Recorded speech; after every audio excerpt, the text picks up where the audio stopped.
A few months ago now, Elon Musk, the world's wealthiest man, at least depending on the price of Tesla, made a surprising bid for the whole company. He wanted to take Twitter private. He's the owner of Tesla. He was going to use that wealth to buy Twitter. Twitter resisted for a bit, but now it's flipped around. They want to go through with the deal, and he doesn't. They're in court. He says he doesn't want to buy it now because he was misled about how many fake accounts there are. What's really going on there? Is that really why Elon Musk is backing down, or is there something more going on here? Well, it's difficult to decipher exactly what's going on here because I'll say one thing. I don't think it's simply because of the bot issue. I think there's something else going on. You have to remember when Elon Musk first made his offer to buy Twitter, tech stocks were still way up. And within a month, tech stocks, including Tesla, had crashed quite a bit. Mm. So the offer he made at the time is by today's standards very, very generous. Mm-hmm. So it's one possibility that he's simply trying to get a better price through these legal wranglings. The other possibility is that he saw there was going to be too much pressure, especially from Tesla shareholders. As he pointed out, a lot of his wealth is tied to Tesla. And Tesla's shareholders were going to be upset by his focus on Twitter. There were signs of that during the early start of the negotiations. So, many possibilities. It's hard to say which one is correct. I think the reason Twitter wants him to go through with it is because, they didn't really have a choice because the offer is so good financially by today's standards that, they'd be abandoning, their duty to their shareholders if they didn't press forward on the deal. Mm-hmm. So that's where Twitter is coming from. But as far as Musk's motivations go, it's difficult to decipher, and there are various possibilities. Yeah, and he's such an unusual fellow, speaks so bluntly and plainly, and with a bit of a libertarian voice sometimes. But then again, he's got a blind spot, I think, with China because Tesla has a factory in China. They want to grow there. You can see when the subject of China is raised, he becomes very careful all of a sudden. I think that's a pressure point on him too.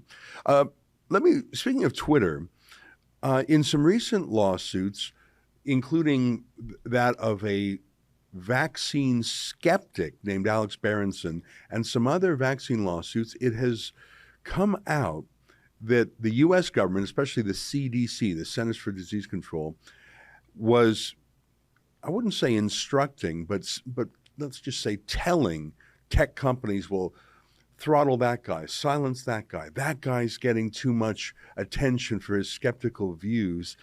And it looks like they were contracting out government censorship to private companies. What's the state of that? Yeah, this is really the story of the modern age in America.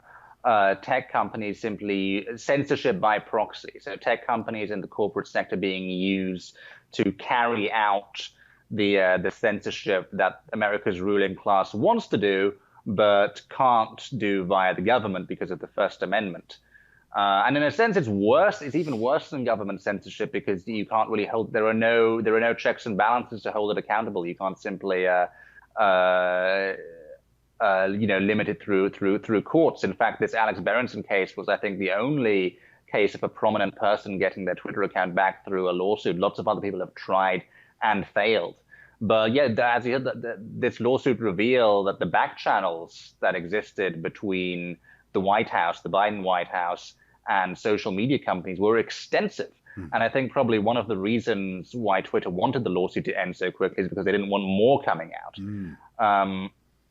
And I think it really shows. It really shows how the ruling class views social media. They view social media as their mechanism for constraining certain voices, and they're desperate to avoid a situation like 2015 and 2016, where you did have that relatively open playing field on social media, where ordinary people did have a voice, because they saw the results of that. The result of that was Brexit, Donald Trump, the populist movement. They want to avoid that reality coming to pass again, and it's all down to social media, in my opinion. So it's all about that freedom of speech, that and giving ordinary people a voice that allowed that environment to emerge. What you just saw was an excerpt from my nightly show, the Ezra Levant Show. Every weekday, I do a monologue. Usually it's about half an hour. Then I interview an interesting guest, and then we read my hate mail or my fan mail, whichever is more fun. It's only available behind a paywall, though. That's how we pay our bills here at Rebel News. We don't take a dime from Justin Trudeau. But the good news is it's only $8 a month, about half the price of Netflix. And in addition to my nightly show, you also get weekly shows from 4 other friends here at Rebel News. So you're getting 36 shows a month just for $8. I think it's worth it. And even if you're not quite sure, do it anyways, because we rely on viewers like you to keep us free and independent. I promise you I'll never take a dime from Trudeau. Just go to rebelnewsplus.com and click subscribe. Thanks.